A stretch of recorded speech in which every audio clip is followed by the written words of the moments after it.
오늘은 열왕기상을 살펴보려고 합니다. 열왕기라고 하는 말은 여러 왕들에 대한 기록이라고 하는 뜻입니다.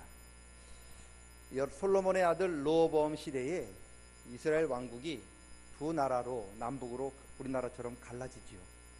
북쪽을 이스라엘로 부르고 남쪽을 유다라고 부르는데, 남쪽 유다 왕 20명, 북쪽 이스라엘 왕 19명, 합 39명에 대한 기록을, 하나님에 대한 하나님께서 그 39명을 평가한 그런 내용이 기록된 책이 열왕기입니다.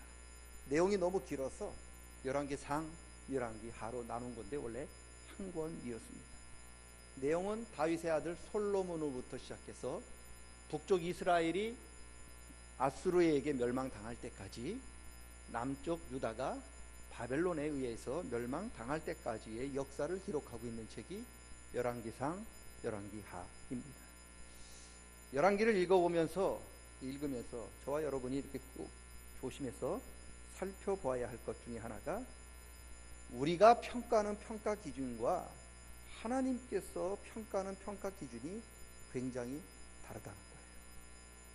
우리는 왕이나 지도자를 평가할 때 그 사람이 국방력을 얼마나 높였고, 경제를 얼마나 발전시켰고, 외교와 정치를 얼마나 잘했는가를 따라서 좋은 지도자, 나쁜 지도자, 그렇게 평가를 하게 됩니다. 이게 세상의 평가입니다. 그런데 열왕기를 통해서 나타난 하나님께서 왕들을 평가하는 기준은, 우리가 지도자를 평가하는 기준, 세상이 지도자를 평가하는 기준과 너무 달라요. 하나님께서 그 왕들을 평가하는 기준은 두 가지입니다. 뭘 보느냐?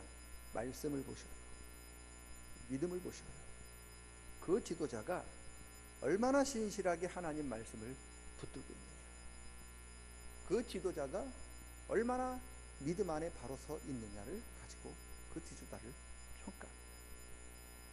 아무리 지도자가 경제를 부흥시키고 국력을 신장시키고 외교를 잘하고 정치를 잘했다 하더라도, 그래서 세상 평가에서 참 좋은 사람이야, 훌륭한 지도자야, 그렇게 평가를 받는다 하더라도, 그 지도자가 하나님 말씀을 제대로 지키지 못하고 하나님 말씀을 믿는 믿음에 서 있지 못하면, 하나님은 그 지도자를 악한 왕이라고 평가를 했어요.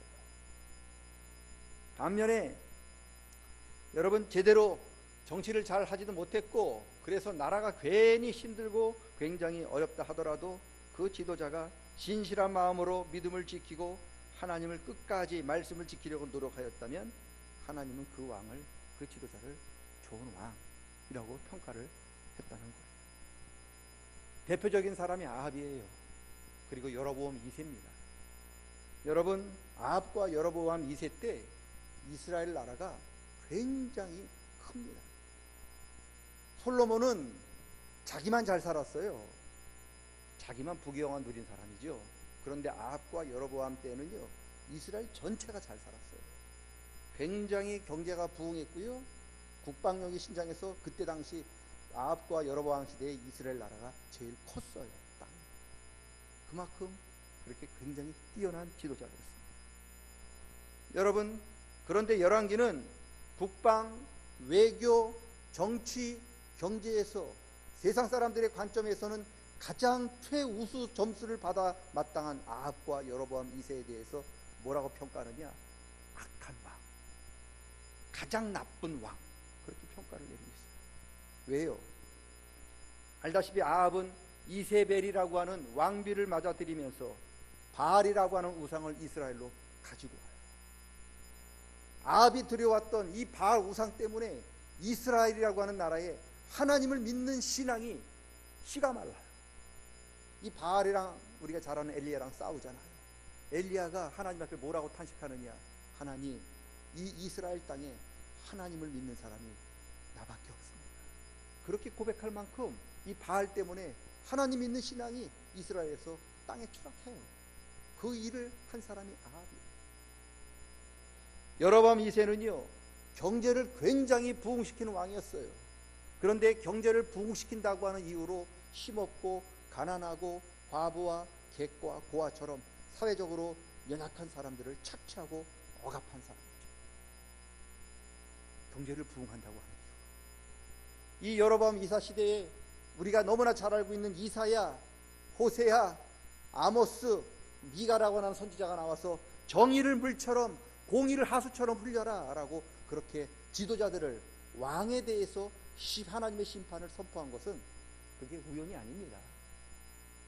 바로 세상에서는 좋은 평가를 받을지 모르지만 하나님으로부터는 낙제점을 받은 사람이에요. 이와 반대가 되는 사람이 히스기야예요. 하나님께서는 히스기야를 다윗과 버금가는 굉장히 선한 왕이라고 평가했는데, 여러분, 히스기야 왕은요 정치적으로 굉장히 무능한 지도자였어요. 외교를 못했어요. 그래서 아수르가 쳐들어왔을 때 외교력으로 풀지 못해서 결국 아수르가 그 땅을 침범하게 만들었고요. 군사력도 없었어요. 아수르가 침범에 들어와서 서울 땅을, 우리나라 말로 하면 히스기야가 살고 있는 예루살렘, 서울 땅만 가마다 놓고 나머지 모든 땅을 다 아수르가 빼앗아갔단 말이죠. 그리고 매년 아수르를 달래기 위해서 엄청나게 많은 조공을 바쳐야 했던 왕이 히스기야. 잘한 건 하나죠. 죽을 뻔했는데, 병 걸렸는데 하나님 앞에 기도해서 15년 더 살았다는 거. 그거 한 가지죠. 그런데 히스기야는 하나님 앞에 신실한 믿음을 가지려고 노력했고, 신실하게 하나님 말씀을 지키려고 굉장히 노력했던 왕입니다. 그래서 하나님께서는 히스기야를 굉장히 선한 왕이라고 평가하고 있습니다. 여러분, 열왕기가 왜 중요하냐? 저와 여러분이 지금 이 세상을 살아가면서 이것이 내 인생에서 가장 중요하다, 이건 꼭 있어야 됐다라고 생각하면서 붙들고 가고 있는 그것이 하나님 보시기에는 정말 별 볼 일 없는 게 될 수 있다는 거예요. 그리고 내가 이 세상 살아가면서 이건 정말 내 인생에 필요 없어, 중요하지 않아 라고 생각했던 그것을 하나님께서는 굉장히 중요한 판단 기준으로 보실 수 있는 것을 우리는 아셔야 됩니다. 여러분, 우리가 잘했는지 못했는지는, 우리에 대한 평가는 물론 세상이 합니다. 그 사람 잘 살았다, 못 살았다.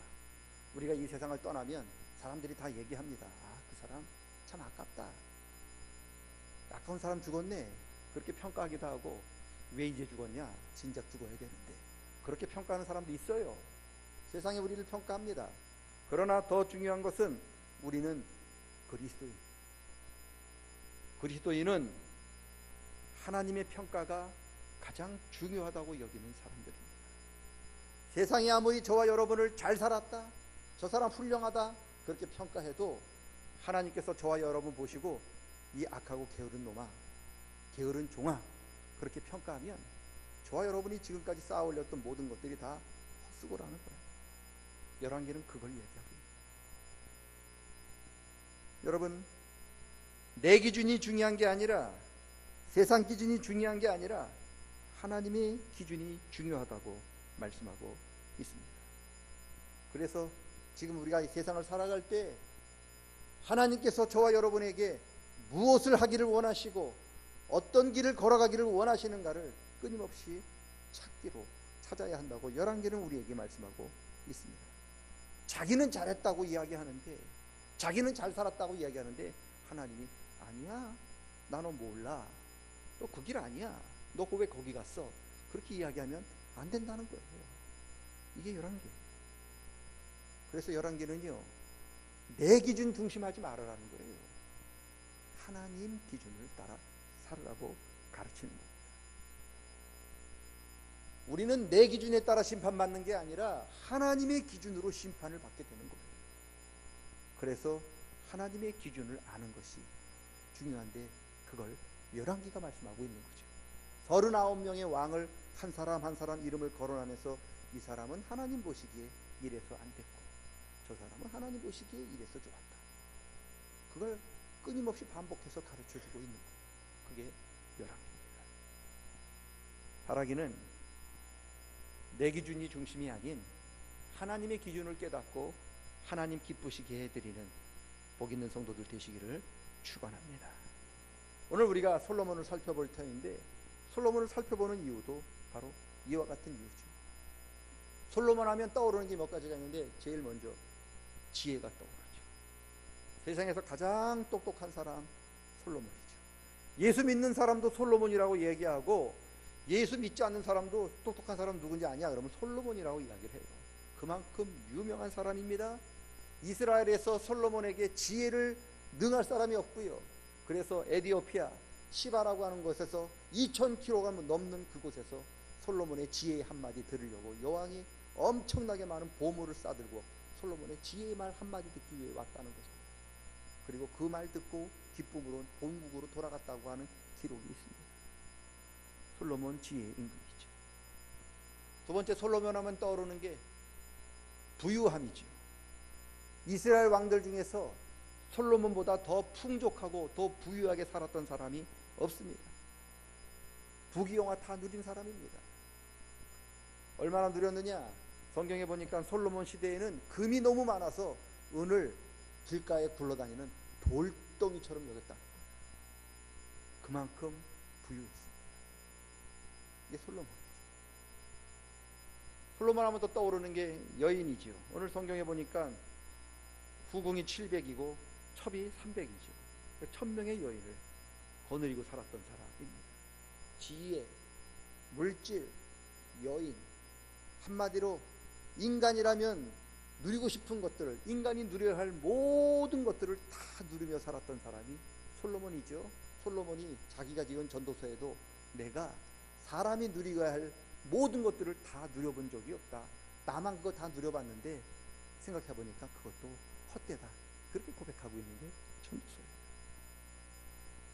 그런데 오늘 본문에 보니까 이처럼 지혜롭고 똑똑한 솔로몬이 타락하여 죄를 지어요. 열왕기상 13장을 보니까 솔로몬이 이방 여인들, 자기가 후궁으로 모셨던 드렸던 이방 여인들의 꼬임에 넘어가서 결국 하나님을 떠나 우상을 따르는 죄를 범했다 말씀합니다. 여러분, 세상에서 가장 지혜롭다고 하는 이 솔로몬이 왜 하나님을 떠나서 결국 하나님의 심판을 받는 그 자리에 서게 된 이유가 뭘까? 솔로몬이 실패하게 된 원인이 뭘까? 두 가지 때문입니다. 첫째, 솔로몬은요 하나님의 은혜보다 자기 지혜를 더 의지한 사람이기 때문에 그렇습니다. 다윗이 다윗 된 것도 하나님의 은혜고요, 바울이 바울 된 것도 하나님의 은혜입니다. 천하의 그 누구도 하나님의 은혜가 없으면 제대로 살 수가 없습니다. 마찬가지로 솔로몬이 솔로몬 된 것도 결국 하나님의 은혜입니다. 세상에서 가장 똑똑한 그 지혜 누가 줬나요? 하나님이 솔로몬에게 은혜로 주신 거예요. 솔로몬이 열심히 공부하고 노력해서 그 지혜를 얻은 게 아닙니다. 하나님께서 솔로몬 불쌍히 여기셔서 은혜로 주신 게 그 지혜였어요. 여러분, 하나님의 은혜로 이 엄청난 지혜를 받았다면 어떻게 해야 합니까? 지혜를 주신 하나님께 감사하며 살아야 되는 게 첫 번째지요. 또한 하나님이 나에게 주신 지혜를 가지고 내가 어떻게 하나님을 위해서, 하나님 뜻을 이루기 위해서 하나님 기뻐하시는 일을 할 수 있을까를 묻고 그 일을 이루어줘야죠. 그러라고 하나님 지혜 주신 거죠. 그런데 솔로몬은 마치 자신이 잘나서 지혜를 얻은 것처럼 착각했어요. 하나님께서 은혜로 주신 그 지혜를 은혜로 여기지 않았습니다. 그래서 솔로몬은 그 지혜를 가지고 하나님의 은혜를 이야기하는 게 아니라 자기를 높이고 자기 자랑하는 데 사용하는 거죠. 내가 이거 안다, 내가 이거 한다, 너 그거 아냐, 너 모르지, 나는 안다. 이게 솔로몬이었어요. 하나님께서 솔로몬에게 지혜 주신 것은 자기 자랑하라고 주신 거겠습니까?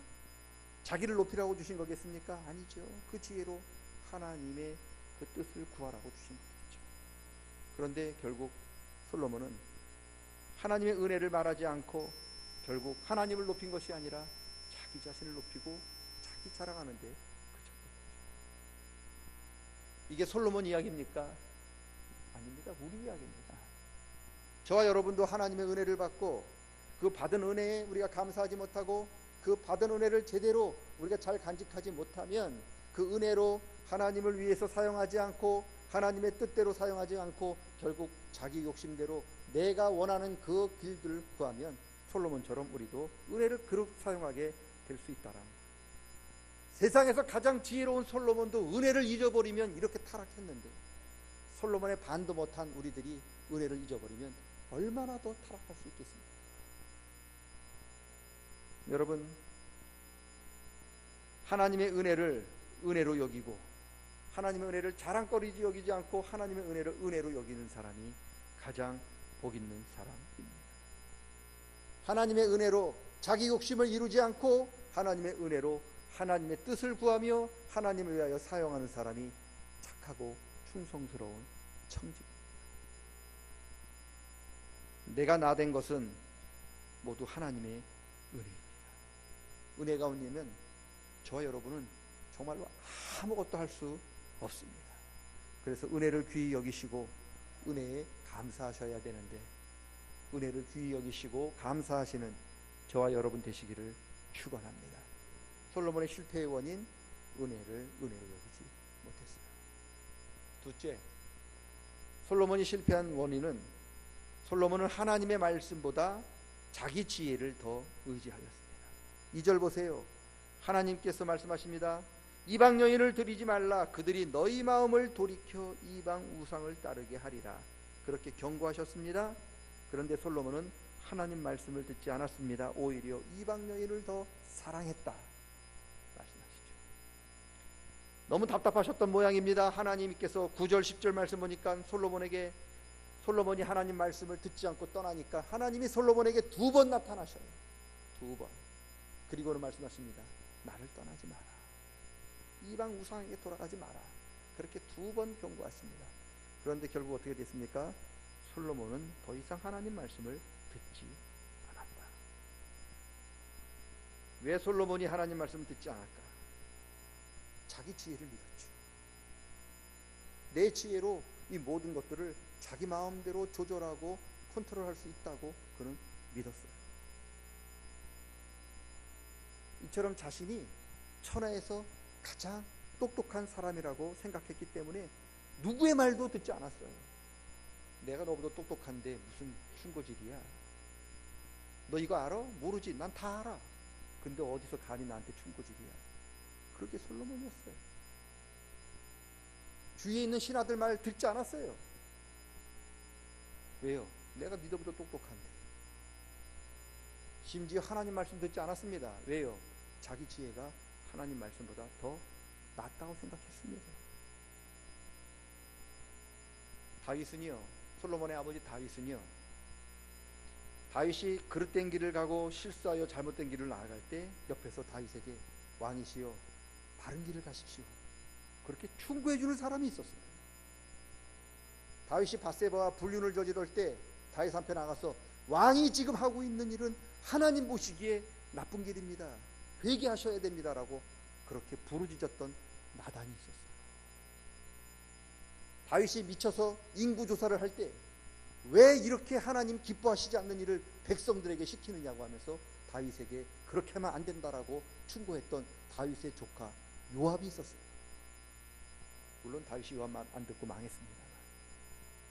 다윗 주변에는요, 이처럼 다윗이 그릇된 길을 갈 때마다 옆에서 하나님 말씀, 하나님이 기뻐하시는 뜻을 그렇게 전해주는 그런 사람들이 있었어요.